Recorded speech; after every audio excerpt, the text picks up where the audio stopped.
I always wanted to make the third Glove film. I made 1 and 2, The Glove and The Other Glove, back in my high school days. He was in film class, and one of their assignments was to do a film, and he actually did The Gloves 1 and 2 in high school. And this is The Glove 3, obviously, because Todd did parts 1 and 2 already. One night, I was talking to Jeff and Dan about these old films.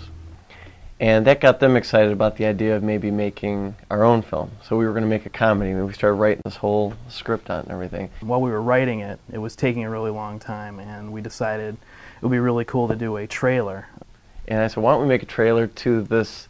I've always wanted to make the third Glove film, so why don't we make this third Glove film? We had no story, and we just kind of came up with different scenes that we wanted to see, like a car pulling away, The Glove chasing people, somebody screaming, people running, yelling, all the different things that are in the trailer, but we had no story at all. And after we finished that trailer and watched it, we just decided it would be really fun to scrap the original idea and go with making a full length, which is about 12 minutes, Glove 3. I liked all the different scenes in that trailer, and so Dan and I worked really hard to try to incorporate every single made-up shot into the story. So we had no story. We wrote the story based around the shots that we had in the trailer. Okay. Say your full name. My name's Dan Korzeniewski. And I wrote the screenplay. I helped along with the story with Todd Stanton and Jeff Easterwood.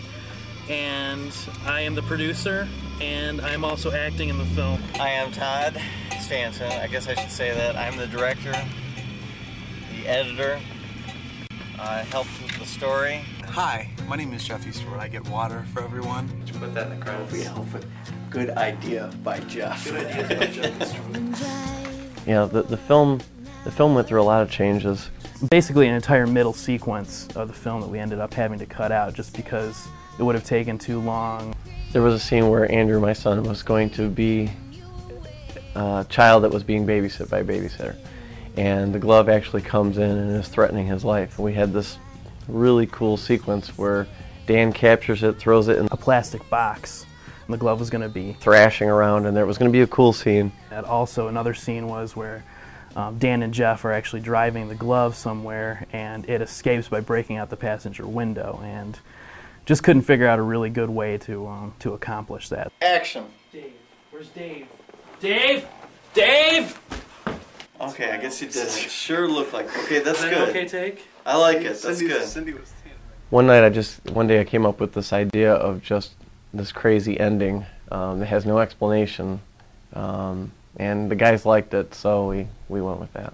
Originally, we were going to have Todd make his cameo there, and he was going to be a worker, and he was cleaning up the rubble after the explosion. The Glove was going to be in the debris, and I put that in the garbage can, and there was going to be an overhead shot of me putting the lid on the can, and as the lid almost goes on, you see The Glove would move, and then, it would kind of be, is this the end or is it not the end? You don't really know.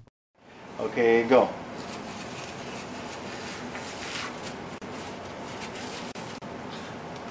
That's good. If you could do that a little faster, you probably don't want to, all right? And action.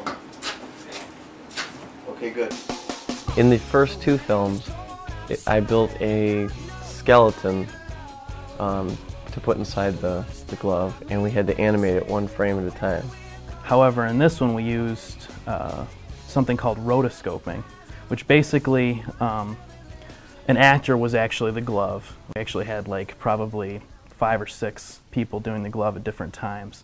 We filmed the shot with the actor, then we just have a static shot or a shot without person in there.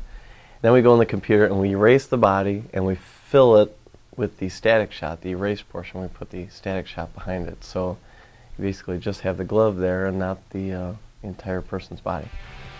What do we got set up over here, gentlemen? People ask us how we did the can in the microwave without blowing things up, and the truth is, we did blow up things.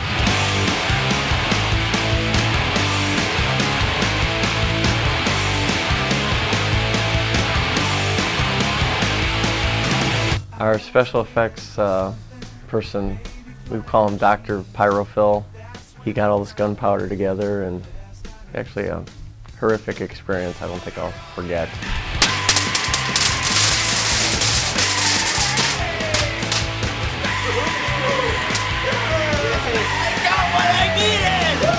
The car scene was shot in the backyard. The car was stationary, and myself and Jeff were in the car and we're doing our lines. What was that? I don't know. The thing was alive. I know. Let's just go to the police. If you watch the scene, there's a lot of elements to it. The car will actually shake a little bit, goes up and down. There's a reflection of branches and leaves off the hood and the windshield. And also, then the most obvious is we replaced the background, a street. And how we did that was we just drove down the street with Dan's convertible top off and shot straight in the back. Actually, we had the angle wrong at first. We shot it too high, so the car looked like it was going nose down. Action! I think we should both look back at the camera like we're scared. Because we're running from the glove. We want to know what's The glove The glove's is ahead inside. of That's why you look back? This is after. Yes. Do it again. I wondered why you were looking back. We're going to do this again. In any movie, there's always somebody who is actually the audience's vehicle. You have to have somebody like ask the questions of what's going on. Jeff became that person. Jeff asks a lot of questions in the film. What's going on? What was that? How are we gonna do that? How are we gonna find this thing? Okay, how? Did you kill it? And really, we didn't notice it until we started watching the footage. I think there's only 2 sentences that Jeff doesn't ask a question. He actually became, we call him the question man. So Jeff, do you feel like they're giving you kind of a bum rap, making fun of you a lot, saying that you're not helping out? No. Action. Say your line. Throw me the cord. I threw you the camera. Give me the camera! Throw me the cord. I give you the camera. Give me the camera! Adios, senor. It's like I threw you the wrong hand. Actually, we had a lot of references to some of our favorite films. We had a reference to Raiders of the Lost Ark, There's a Star Wars reference, an Alien reference. and there's a Hitchcock reference. Find them. So Todd, what scene is it that you are getting ready for? Please. Dan, do you know you have a big glove on your shoulder? Do you think that after this film you will continue to work on future films with these guys? I think this says, actually, this shall be my last performance. A lot of people have asked me whether or not there will be a glove for her, and I can tell you without a shadow of a doubt, no. Not at all. No more gloves. I think we're retiring from the film business after this. George Lucas calls me periodically to get the rights for Glove 4. We're working on that.